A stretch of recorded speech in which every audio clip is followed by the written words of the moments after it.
இன்றைக்கி வீடியோ வந்து பார்த்திங்க அப்படின்னா சிங்கப்பூருக்கு நமக்கு வந்து உள்ளே போகணும், நம்ம வந்து வேலைக்கு போகணும் அப்படின்னா என்னென்ன மாதிரியான டாக்குமெண்ட்ஸ் வந்து நம்ம கையில் இருக்கணும், மஸ்ட் இருக்கணும் அப்படிங்கிறத பற்றி தான் வந்து ஒரு சின்ன தொகுப்பாக வந்து பார்க்க போகிறோம். இது வந்து யாருக்குன்னு பார்த்தோம்னா ஆல்ரெடி வந்து நீங்கள் வந்து ஜாபில் இருக்கீங்க, வந்துட்டு போகிறீங்க அப்படின்னா அவங்களுக்கு கிடையாது. புதுசாக நீங்கள் வந்து இப்போ தான் வந்து நியூ என்ட்ரி கொடுக்க போகிறீங்க சிங்கப்பூருக்கு, நீங்கள் வந்து ஜாபுக்கு தேடி போகிறீங்க, ஜாபுக்காக போகிறீங்க அப்படின்னா இந்த டாக்குமெண்ட்ஸை நீங்கள் வந்து கட்டாயம் வந்து வச்சிருக்கணும். சிங்கப்பூருக்கு நம்ம வந்து வேலைக்கு போகிறோம் இல்லை என்ட்ரி ஆகணும்னாலே நமக்கு வந்து பாஸ் கட்டாயம் அப்படிங்கிறது தெரியும். எஸ் பாஸ் இருக்கட்டும், இல்லை இ பாஸ் இருக்கட்டும், NDS pass, DEP pass, work permit, இல்லை அப்படின்னா நமக்கு வந்து ஸ்டூடெண்ட் விசா, இல்லை அப்படின்னா டூரிஸ்ட் விசா, இந்த மாதிரி நமக்கு வந்து ஏதாச்சும் ஒரு பாஸ் மூலியமாக தான் நம்ம வந்து என்ட்ரி கொடுக்க முடியும். இப்படி இந்த பாஸ்களில் போகும்போது நம்மக்கிட்ட தேவையான டாக்குமெண்ட்ஸ் வந்து கையில் இருக்கணும். அப்படி இல்லை அப்படின்னா நமக்கு வந்து கண்டிப்பாக வந்து டீபோர்டிங் பண்ணிடுவாங்க. ஸோ டீபோர்டிங் பண்ணிட்டாங்க அப்படின்னா நமக்கு வந்து ஃப்ளைட் காஸ்ட்டாக இருக்கட்டும், செலவு பண்ண செலவுகளாக இருக்கட்டும், ஸோ இது எல்லாமே நமக்கு வந்து ஒரு கம்ப்ளீட் லாஸாக தான் இருக்கும். அது மட்டும் இல்லாமல் நம்ம பண்ணி முடிச்ச பிறகு 14A அப்படிங்கிற அந்த ஃபார்ம்லாம் ஃபில்அப் பண்ணி அது ஒரு பெரிய ஒரு ஃபார்மேட்டை வந்து போய்கிட்டு இருக்கும். ஸோ காமனாக பார்த்தீங்க அப்படின்னா அந்த இ பாஸ், எஸ் பாஸ், இந்த 2 பாஸ் வந்து நம்ம வந்து காமனாக வந்து தெரிய வந்திருக்கும் சிங்கப்பூருக்கு வந்து ஜாபுக்கு போகிறவங்களுக்கு. ஸோ இதுக்கு வந்து என்னென்ன மாதிரியான டாக்குமெண்ட்ஸ்லாம் தேவைன்னு பார்த்துடலாம். இ பாஸ், எஸ் பாஸ் பொறுத்த வரைக்கும் முன்னாடிலாம் பார்த்தீங்க அப்படின்னா நோ குவாலிஃபிகேஷன் இருந்துச்சு. ஸோ இப்போ வந்து பார்த்தீங்க அப்படின்னா குவாலிஃபை பண்ணி தான் வந்து எடுக்கிறாங்க. அதாவது ஆர்எம்ஐ சர்டிஃபிகேட் வந்து கண்டிப்பாக இருக்கணும்.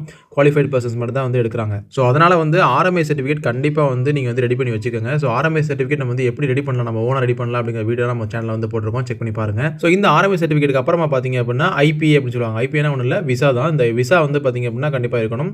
ஸோ இது எல்லாமே நம்ம வந்து ஹார்ட் காப்பியாக ஒரு கையில் வச்சுக்கிறது ரொம்பவே நல்லது. ஸோ இந்த விசாவுக்கு அப்புறம் பாஸ்போர்ட்டு, டிக்கெட்டு, ஸோ இதுக்கப்புறம் பார்த்தீங்க அப்படின்னா எஸ்ஜி அரைவல் கார்டு வந்து இருக்கணும். இந்த வேக்சினேஷன் சர்டிஃபிகேட் பார்த்தீங்க அப்படின்னா இப்போதைக்கு மஸ்ட் இல்லை, ஆனால் கையில் வச்சுக்கிறது நல்லது. அடுத்ததாக பார்த்தீங்க அப்படின்னா ரொம்பவே முக்கியமானது ரூம் ரெஜிஸ்ட்ரேஷன். நீங்கள் வந்து எங்கே தங்க போகிறீங்க அப்படிங்கிற அந்த ரூம் ரெஜிஸ்ட்ரேஷன் சர்டிஃபிகேட் வந்து கண்டிப்பாக வச்சிருக்கணும். அதாவது நீங்கள் எங்கே புக் பண்ணியிருக்கீங்க அந்த ப்ரூஃப் வந்து நீங்கள் கையில் வச்சுக்கிறது ரொம்பவே நல்லது. அடுத்ததாக பார்த்தீங்க அப்படின்னா அந்த என்டிஎஸ் பாஸ் சொல்லுவாங்க. அந்த என்டிஏ பாஸ் பொறுத்த வரைக்கும் நமக்கு விசாவுக்கு அப்புறமா அந்த ஐபிஎஸ் சர்டிஃபிகேட் அப்புறமா நம்ம பார்த்தீங்க அப்படின்னா பாண்ட் வந்து ரெடி பண்ணுவாங்க. அந்த பாண்ட் பேப்பர் நீங்கள் வந்து கையில் கண்டிப்பாக வந்து வச்சுக்கோங்க. ஸோ அதுக்கப்புறமா வந்து எஸ்ஜி அரைவல் கார்டு தேவைப்படும், உங்களுடைய பாஸ்போர்ட்டு, டிக்கெட்டு. ஸோ இதெல்லாம் தவிர்த்து உங்களுக்கு வேக்சின் சர்டிஃபிகேட் வந்து உங்களுக்கு வந்து தேவையில்லை, இருந்தாலும் நீங்கள் வந்து கையில் வச்சுக்கிறது நல்லது. டிஇபி பாஸ் ஒரு பாஸ் இருக்குது. இந்த பாஸ் பொறுத்த வரைக்கும் பார்த்தீங்கன்னா நமக்கு வந்து 3 மந்த் பாஸ். ஸோ இதில் வந்து 3 மந்த் விசா தான். இதில் வந்து நமக்கு வந்து ஐபிஏ அந்த பேப்பர் வச்சிருக்கணும். அதுக்கப்புறம் வேக்சினேஷன். ஸோ வேக்சினேஷன் வந்து கட்டாயம் கிடையாது, இருந்தாலும் கையில் வச்சுக்கிறது ரொம்ப நல்லது. Passport, ticket, SG arrival card. So அதுக்கப்புறம் பார்த்தீங்க அப்படின்னா இது எல்லாமே நீங்கள் வந்து ஹார்ட் காப்பியாக வச்சுக்கிறது ரொம்ப நல்லது. சாஃப்ட் காப்பியை வந்து தவிர்த்துங்க. சாஃப்ட் காப்பி கையில் வச்சிருந்தாலும் நீங்கள் ஹார்ட் காப்பியாக கையில் வச்சுக்கிறது ரொம்ப நல்லது. அடுத்ததாக பார்த்தீங்க அப்படின்னா ஸ்டூடெண்ட் விசாவும் டூரிஸ்ட் விசாவும் கிட்டத்தட்ட வந்து காமனாக தான் இருக்கும். இந்த ஸ்டூடெண்ட் விசா பொறுத்த வரைக்கும் நமக்கு வந்து லாங் டேர்ம் ஒரு பாஸாக வந்து இருக்கும், விசாவாக இருக்கும். ஸோ இதில் வந்து பார்த்தீங்கன்னா நம்ம வந்து படிக்கிறதுக்காக போயிருப்போம். எஸ்ஜி அரைவல் கார்டு வந்து கண்டிப்பாக இருக்கணும். அந்த விசா வந்து நம்மள்ட்ட இருக்கும். அதுக்கப்புறம் பார்த்தீங்க அப்படின்னா எங்கே தங்க போகிறோம் அப்படிங்கிற அந்த ரூம் டீட்டெயில்ஸ், நம்ம வந்து எங்கே இருக்க போகிறோம் அப்படிங்கிற எங்கே தங்க போகிறோங்கிற டீட்டெயில்ஸ் வந்து கையில் வச்சிருக்கிறது ரொம்ப நல்லது. இதே தான் டூரிஸ்ட் விசாவுக்கும் நம்ம வந்து எக்ஸ்ட்ராவாக ரீசன் நம்ம வந்து எந்த ரீசனுக்காக போயிருக்கோம். ஏன்னா டூரிஸ்ட்டாக போயிருக்கோம் அப்படின்னா நம்ம வந்து சுற்றி பார்க்க மட்டும் தான் போகிறோம். ஒரு டூரிஸ்ட்டாக மட்டும் தான் போக முடியும். வேலை தேடியோ இல்லை வந்து இன்டர்வியூக்கோ வந்து போக முடியாது.